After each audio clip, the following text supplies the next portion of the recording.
Invoquons la présence de Dieu. Seigneur, je ne crains rien aujourd'hui, aucun danger, car tu es mon bouclier. Aucune perte, car tout t'appartient. Aucune souffrance, car tu m'aides à la surmonter. Aucune déception, car tu veux me donner mieux.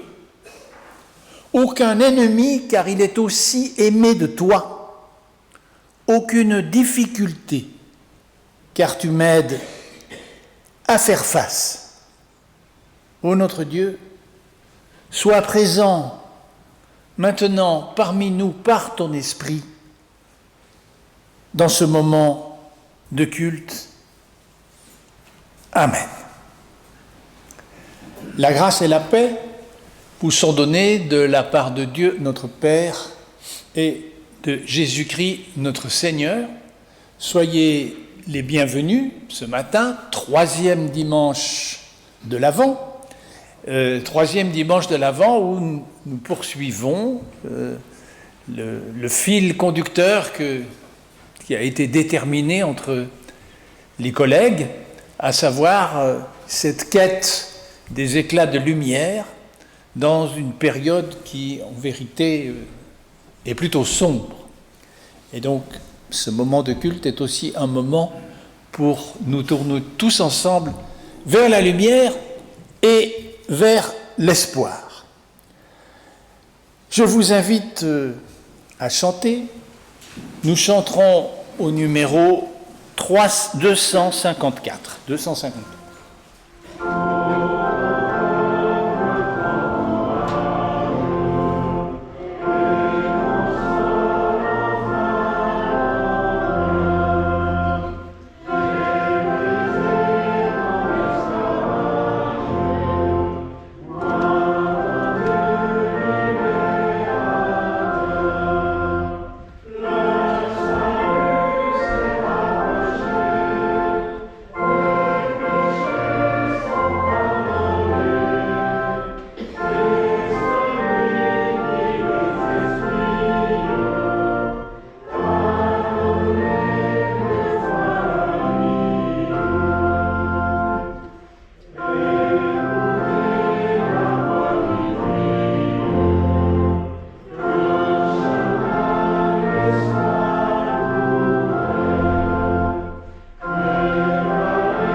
Voici comment notre Seigneur Jésus-Christ a confirmé la loi de Dieu dans l'Évangile. Tu aimeras le Seigneur ton Dieu de tout ton cœur, de toute ton âme et de toute ta pensée. C'est là le grand et le premier commandement. Et voici le second qui lui est semblable. Tu aimeras ton prochain comme toi-même. De ces deux commandements dépendent la loi et les prophètes. Et je vous invite à la prière. Seigneur notre Dieu, Au cours des semaines écoulées, nous avons souvent préféré nos désirs à ta volonté. Nous avons eu du mal à nous aimer nous-mêmes. Et partant, nous avons trop souvent négligé notre prochain. Et toi-même, ô notre Dieu qui est source de toute vie, nous t'avons souvent oublié. Pardonne-nous, Seigneur. Viens au secours de notre faiblesse. Toi qui nous connais mieux que nous-mêmes, toi qui nous aimes encore et toujours, nous savons que tu entends notre prière. Quand nous nous égarons, tu nous montres quelque part dans la nuit l'étoile de ta parole, cette étoile qui nous indique le chemin à suivre et qui nous dit « Va en paix, ta foi t'a sauvé. Amen. »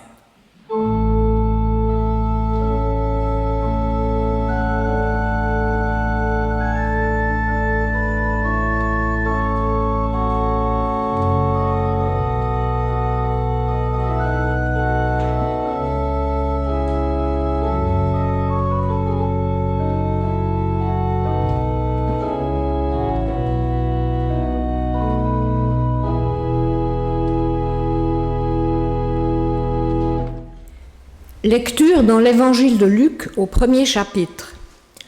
Il y avait, au temps d'Hérode, roi de Judée, un prêtre nommé Zacharie de la classe d'Abia. Sa femme appartenait à la descendance d'Aaron et s'appelait Élisabeth. Tous deux étaient justes devant Dieu et ils suivaient tous les commandements et observances du Seigneur d'une manière irréprochable. Mais ils n'avaient pas d'enfant parce qu'Élisabeth était stérile et ils étaient tous deux avancés en âge. Vint pour Zacharie le temps d'officier devant Dieu selon le tour de sa classe. Suivant la coutume du sacerdoce, il fut désigné par le sort pour offrir l'encens à l'intérieur du sanctuaire du Seigneur. Toute la multitude du peuple était en prière au dehors à l'heure de l'offrande de l'encens. Alors lui apparut un ange du Seigneur, debout à droite de l'autel de l'encens. À sa vue, Zacharie fut troublé, et la crainte s'abattit sur lui. Mais l'ange lui dit : « Sois sans crainte, Zacharie, car ta prière a été exaucée. Ta femme Élisabeth t'enfantera un fils, et tu lui donneras le nom de Jean. Tu en auras joie et allégresse, et beaucoup se réjouiront de sa naissance, car il sera grand devant le Seigneur. Il ne boira ni vin, ni boisson fermentée, et il sera rempli de l'Esprit Saint dès le sein de sa mère. Il ramènera beaucoup de fils d'Israël au Seigneur leur Dieu.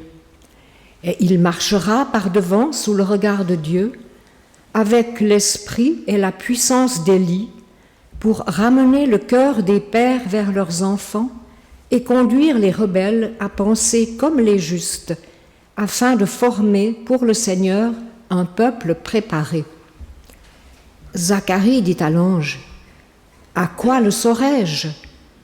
Car je suis un vieillard, et ma femme est avancée en âge. » L'ange lui répondit : « Je suis Gabriel, qui me tient devant Dieu.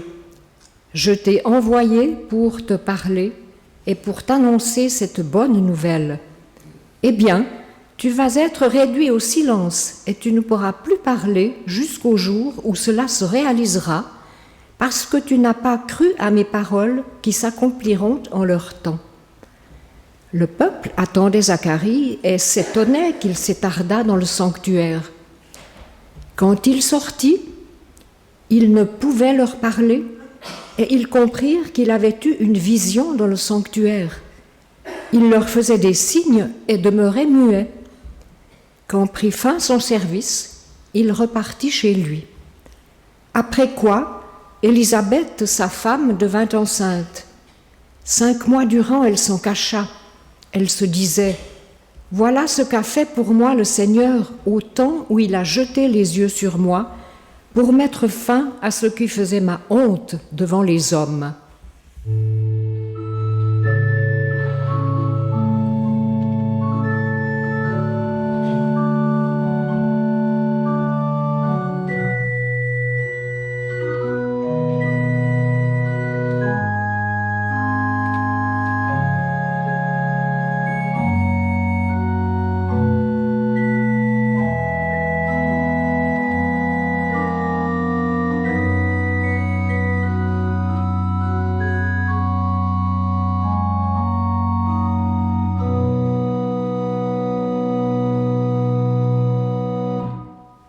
Puis un peu plus loin, toujours dans l'évangile de Luc. Pour Élisabeth, arriva le temps où elle devait accoucher, et elle mit au monde un fils. Ses voisins et ses parents apprirent que le Seigneur l'avait comblée de sa bonté, et ils se réjouissaient avec elle. Or, le 8e jour, ils vinrent pour la circoncision de l'enfant, et ils voulaient l'appeler comme son père, Zacharie. Alors sa mère prit la parole.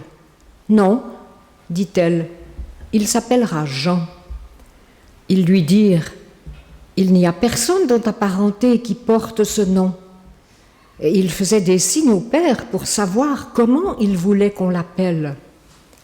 Il demanda une tablette et écrivit ces mots. Son nom est Jean.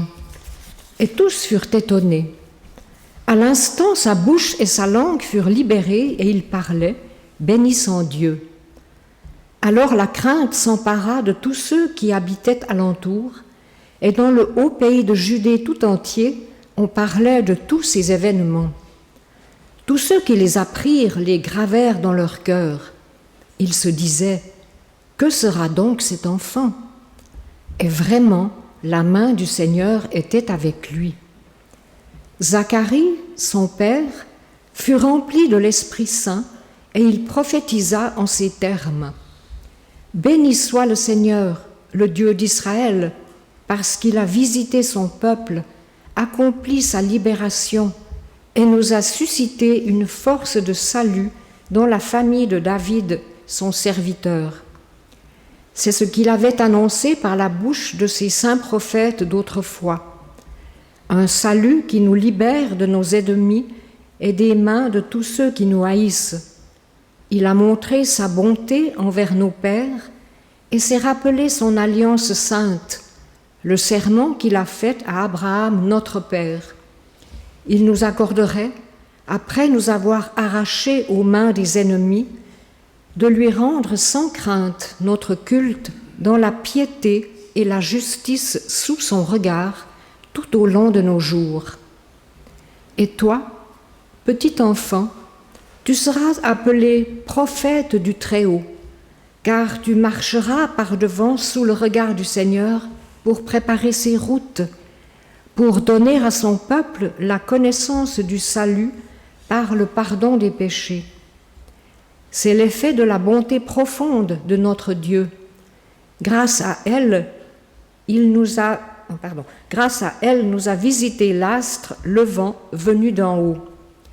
Il est apparu à ceux qui se trouvent dans les ténèbres et l'ombre de la mort, afin de guider nos pas sur la route de la paix. Quant à l'enfant, il grandissait et son esprit se fortifiait, et il fut dans les déserts jusqu'au jour de sa manifestation à Israël. Dieu de Jésus-Christ, notre Dieu, notre Père,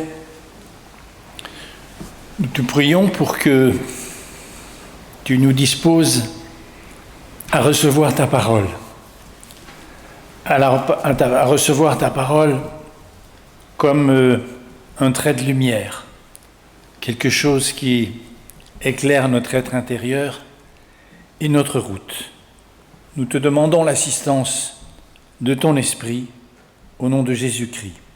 Amen.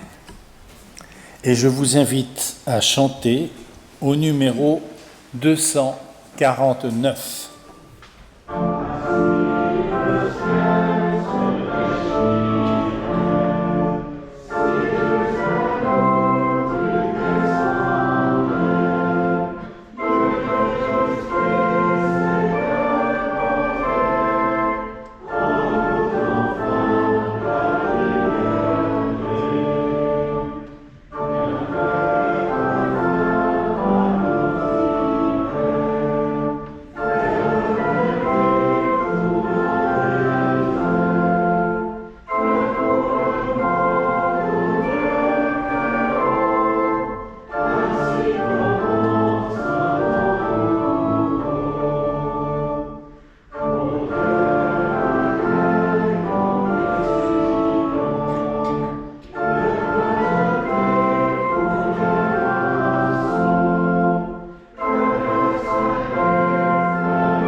Zacharie et son épouse, Élisabeth, appartiennent à cette génération qui, selon Luc, dans sa longue introduction à l'Évangile,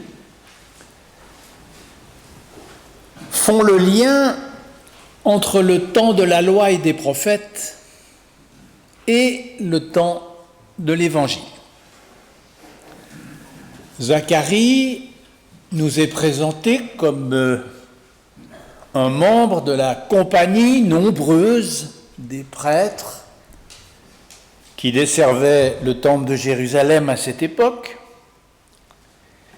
Et son nom signifie, ce qui n'est pas indifférent pour mon propos, Dieu se souvient.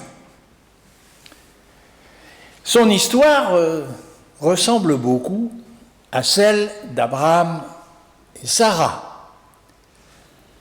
Un jour, alors qu'il officie dans le temple, l'ange Gabriel qui est la star incontestée des récits de Noël, on retrouve partout. Vraiment, Gabriel est vraiment le numéro 1. Gabriel lui annonce la naissance prochaine d'un fils qui sera le futur Jean-Baptiste. Et bien sûr, la nouvelle suscite l'incrédulité de Zacharie. Élisabeth est stérile et de plus, tous les deux sont bien avancés en âge, en tout cas beaucoup trop pour pouvoir imaginer, concevoir un enfant. Et voilà que l'ange Gabriel prend le doute de Zacharie de travers et qu'il l'astreint au mutisme jusqu'à la naissance de l'enfant. Et quand vient le jour de la circoncision, 8e jour après la naissance, la voix de Zacharie se libère pour un superbe chant de bénédiction et de gratitude que vous avez entendu dans la lecture. Je relève dans ce psaume, parce que de mon point de vue, il s'agit plus d'un psaume que d'un cantique, 4 verbes qui constituent l'essentiel de ce que la parole de Dieu peut projeter de lumière sur la condition humaine.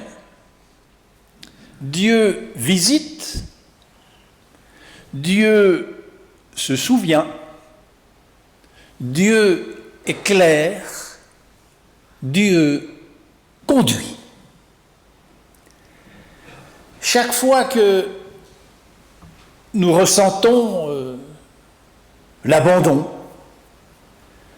chaque fois que nous nous débattons dans l'épreuve de sa face cachée, vous savez, lorsqu'on se demande pourquoi gardes-tu le silence, pourquoi te caches-tu, eh bien, nous devrions mettre notre doute entre parenthèses et revenir à ce très beau passage de l'Écriture. Je commence par la première parole, il a visité. Dieu a visité son peuple. Et ce verbe, visiter, ça suggère l'idée d'un Dieu dynamique, un Dieu visiteur. Où trouver Dieu dans le monde actuel ? Il y a beaucoup de réponses. On peut dire que Dieu se tient à l'origine de l'univers, ou bien dans l'intimité du cœur, dans l'action juste, dans la charité envers le prochain, dans la Bible, ou encore, pourquoi pas, dans les églises, dans les rites, dans les sacrements. Tout cela peut se dire. Sauf que assigner à Dieu une place précise, c'est probablement le moyen le plus sûr de le manquer. Saint Augustin disait déjà, si tu crois l'avoir saisi, ce n'est pas lui. Le psaume de Zacharie choisit de décrire Dieu comme un visiteur qui arrive à l'improviste. Élisabeth et Zacharie, Marie et Joseph, reçoivent une visite inattendue. À partir de cette visite, tout sera différent pour eux. Alors pourquoi ne pas envisager Dieu comme un visiteur qui toujours va? Celui que l'auteur Éric Emmanuel Schmitt a décrit dans sa célèbre pièce « Le visiteur ». Pourquoi ne serait-il pas ce passant mystérieux qui entre dans la vie des hommes et des femmes, qui pénètre chez eux, mais sans s'y installer, sans jamais devenir un meuble ou un locataire? On ne doit pas exclure la visite de l'invisible dans nos vies. On ne sait pas ce qui est en préparation dans l'ordre spirituel des choses. L'esprit dont nul ne sait d'où il vient, ni où il va, l'esprit travaille toujours. Quand nous contemplons la marche du monde, on peut trouver bien des raisons de conclure à une impasse ou à un échec, et pourtant, cette image du Dieu visiteur nous dit que des gens se lèveront, des voix se feront entendre, des idées jailliront, des solutions seront trouvées, des portes s'ouvriront. C'est pourquoi toute époque, quelles qu'en soient les difficultés, est à sa manière une grande époque. La deuxième parole, c'est vraiment un leitmotiv de la loi et des prophètes. Dieu se souvient. Il s'est souvenu de ses promesses. Il s'est souvenu de ceux à qui il a adressé ses promesses, son peuple. Depuis Noé, depuis Abraham, il se souvient de ses promesses de bénédiction et de vie. Il ne les perd pas de vue, il n'en change pas en cours de route.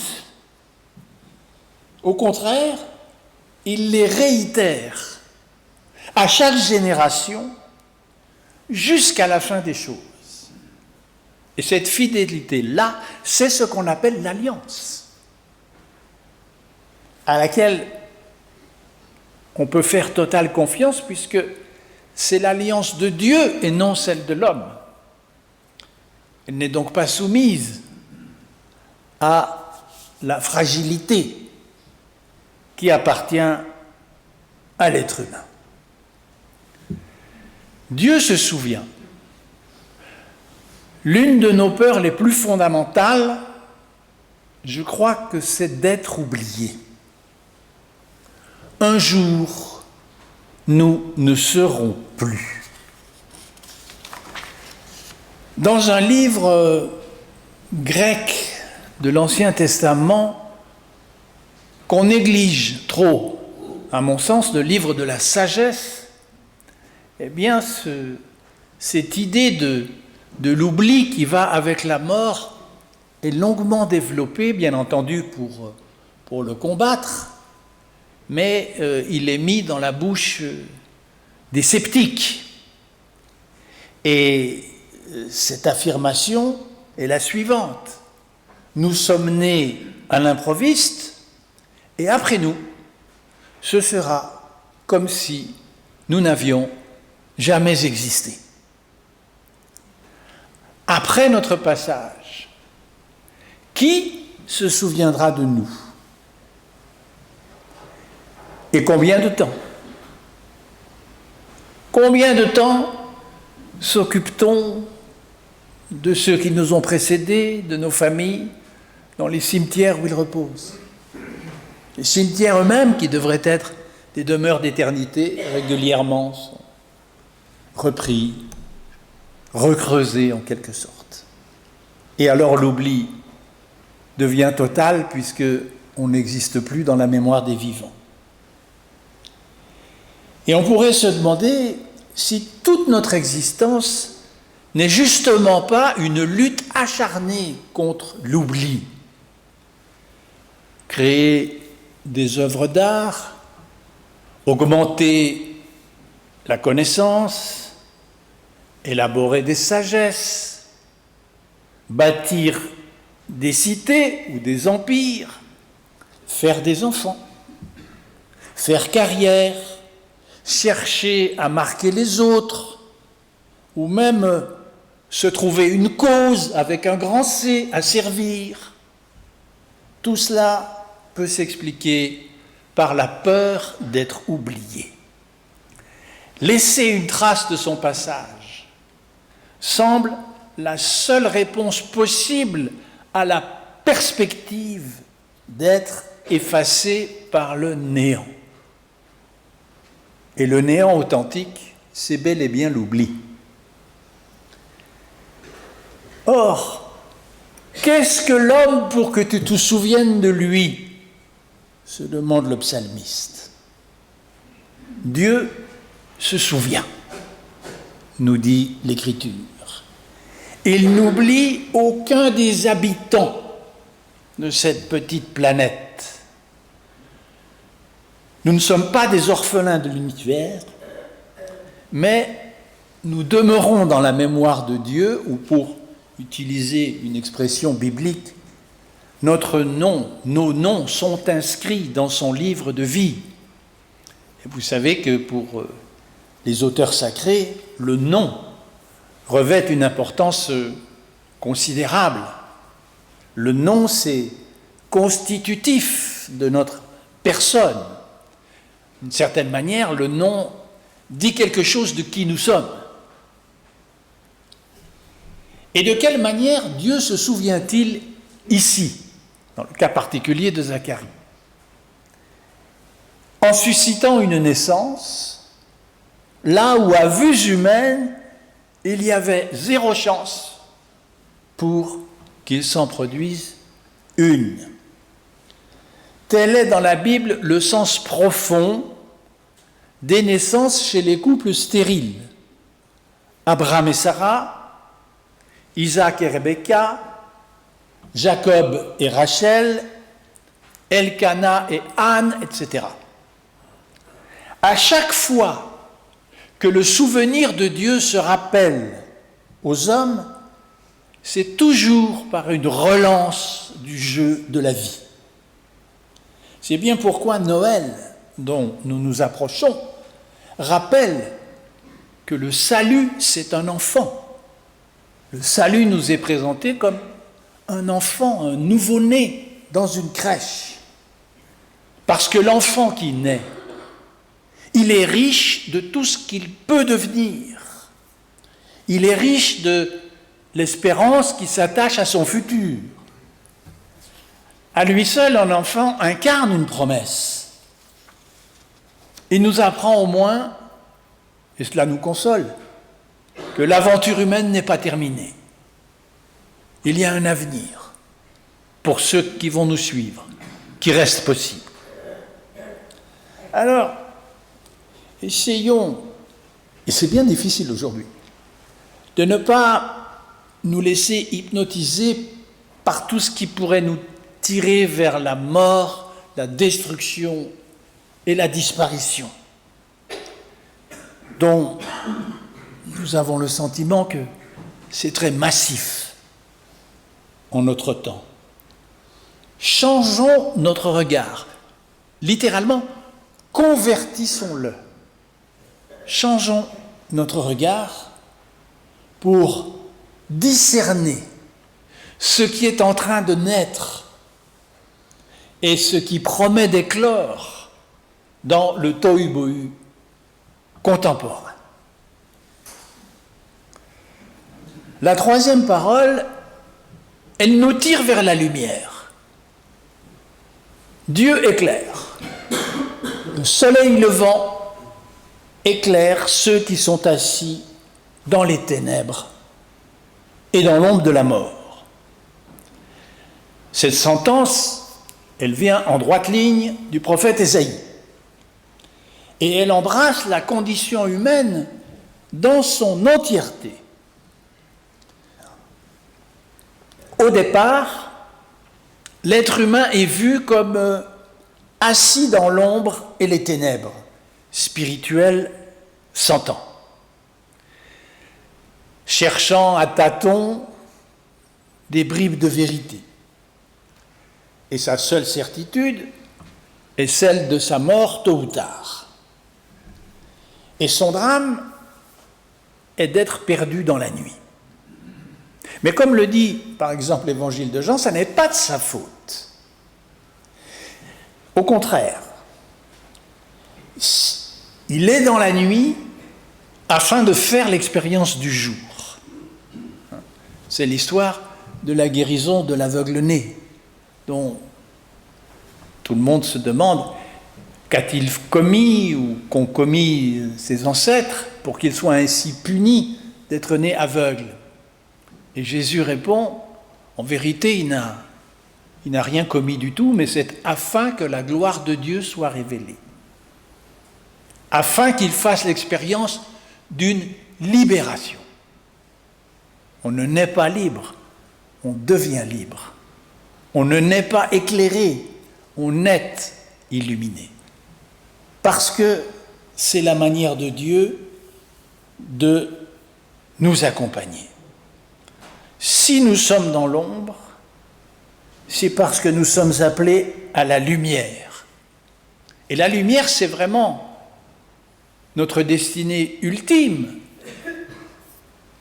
Ce mot de l'Apocalypse, qui fait partie des derniers versets de la Bible, la nuit ne sera plus. Un jour, la nuit ne sera plus. Cette grande dame de la pensée que fut Hannah Arendt prononça dans les années 50, à l'occasion de la remise du prix Lessing, une conférence intitulée « L'humanité dans de sombres temps ». Et elle dit ceci, « Même dans les moments les plus sombres, nous avons le droit d'espérer une illumination. » La quatrième parole du psaume de Zacharie concerne la paix. Il dirige nos pas dans le chemin de la paix. Et là, ça n'est pas de paix politique qu'il s'agit, du moins pas immédiatement, mais du préalable à toute paix politique.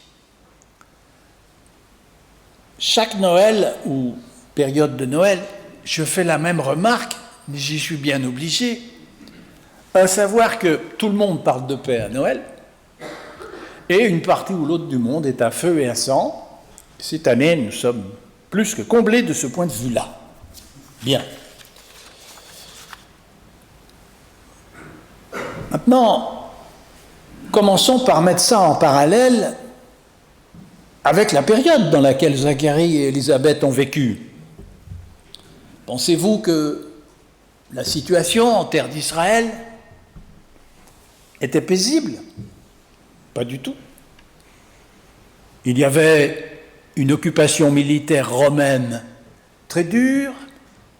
En réponse, il y avait du terrorisme, Barabbas, de l'insécurité, une crise économique, du chômage, et même pour couronner le tout, une famille obligée de fuir en Égypte pour échapper à la folie sanguinaire d'un potentat local.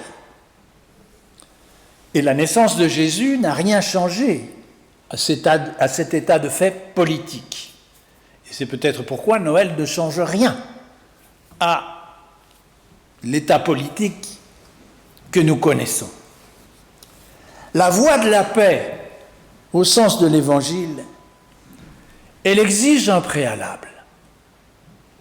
Que la parole de vie adressée par Dieu à l'homme soit reçue et qu'ensuite elle soit transmise par celui qui l'a reçue à son prochain. La paix passe par la réalisation de la fraternité, et vous le savez, la réalisation de la fraternité depuis Caïn et Abel jusqu'à la parabole des deux fils, c'est la chose la plus difficile à accomplir. La paix, elle passe par cette réalisation. Et la plupart du temps, nos fraternités sont à la dérive. Elles sont source de guerre, source de violence. Pourtant, lorsque nous prions un même Père, nous devrions avoir présent à l'esprit que du coup, nous sommes tous frères et sœurs. À partir de là, notre tâche est comment accomplir ce lien de fraternité ou de sororité. Nous rejoignons le grand thème de la réconciliation. Réconcilier personnellement avec Dieu qui nous maintient dans son alliance, la tâche nous revient de faire alliance à notre tour avec nos frères et sœurs humains. À cette condition, nous allons pouvoir travailler efficacement à la paix civile et politique autour de nous. Quand Jésus dit « Heureux les artisans de paix », il énonce très clairement que la paix, c'est un artisanat, aussi bien à l'intérieur qu'à l'extérieur. Je conclus. Nous ignorons ce que l'année qui vient va nous réserver. Gardons à l'esprit que chaque jour qui se lève, qu'il soit amical ou adverse, offre une perspective où le Christ est présent. Chaque jour, le visiteur inconnu peut s'approcher de nous, s'avancer vers nous, comme il s'était avancé sur les rives du lac, vers ces hommes qui ne savaient plus qui il était. Et il prononce les mêmes mots. « Toi, suis-moi ». Et il nous place en face des tâches à résoudre aujourd'hui. Il nous demande de souffler sur une étincelle pour faire grandir la lumière. Amen.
Prions.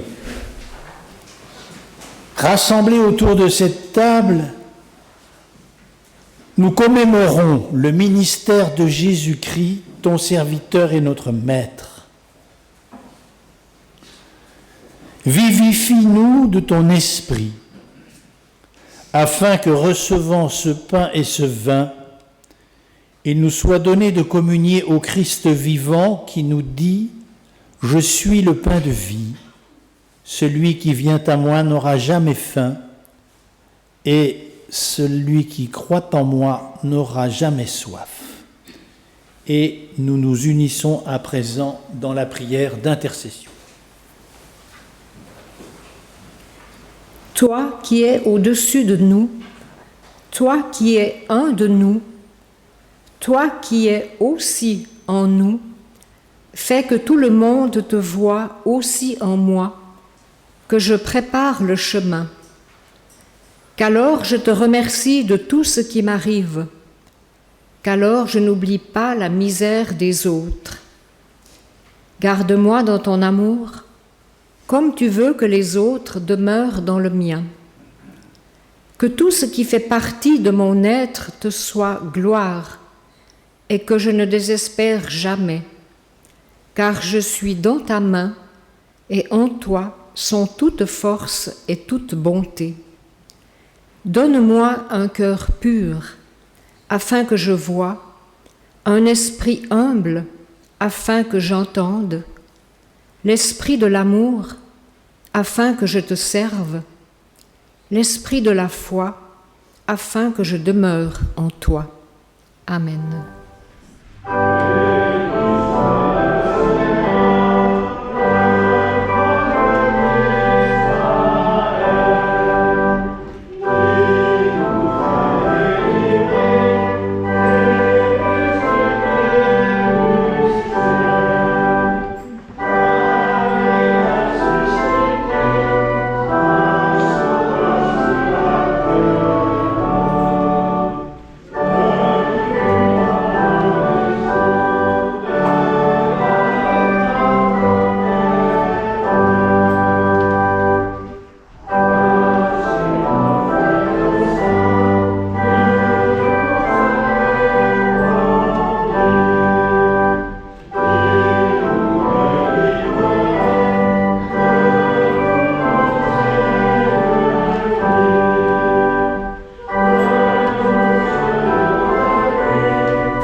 J'aimerais ce matin apporter nos vifs remerciements à Timothée Ducharme qui nous a accompagnés avec un cuivre, le trombone et bien sûr à notre organiste Tigrane Samboulistian. Je vous rappelle qu'après le culte, vous êtes invités à poursuivre ce moment de manière moins formelle autour d'un café et que nous puissions prolonger un peu. Parmi les annonces, vous les avez sur le dos du feuillet que vous avez reçu. Je signale peut-être, je relève juste 2 points. Le premier, c'est le mardi 7 décembre. Ce sera donc la dernière séance sur l'Apocalypse et sur le thème « La fin du monde a lieu en nous ». Et puis, bien sûr, dimanche prochain... Mais c'est vraiment à 10h, c'est pas 12h. Ah non, c'est une erreur. D'ailleurs, alors c'est pas à Malagnou, donc oui, vous faites bien de le dire, j'avais pas vu ça. C'est ici, à la chapelle, à 12h10, comme d'habitude. Hein, le Dieu. Excusez-moi, merci de cette remarque. Et puis, bien sûr, dimanche 22 décembre, 4e dimanche de l'Avent, c'est ma collègue Isabelle Juillard qui présidera le culte, cette fois à Malagnou. J'espère que c'est juste. À 10h. Voilà. Je vous invite à faire monter ensemble la prière que Jésus a annoncée aux disciples et à la faire monter vers Dieu. Notre Père, qui es aux cieux, que ton nom soit sanctifié, que ton règne vienne, que ta volonté soit faite sur la terre comme au ciel. Donne-nous aujourd'hui notre pain de ce jour. Pardonne-nous nos offenses, comme nous pardonnons aussi à ceux qui nous ont offensés, et ne nous soumets pas à la tentation, mais délivre-nous du mal, car c'est à toi qu'appartiennent le règne, la puissance et la gloire au siècle des siècles. Amen. Recevez de la part de Dieu sa bénédiction, que l'amour de Dieu notre Père, la grâce manifestée en Jésus-Christ, et la communion du Saint-Esprit soit avec chacun et chacune d'entre vous et vous accompagne en ce temps de Noël. Amen.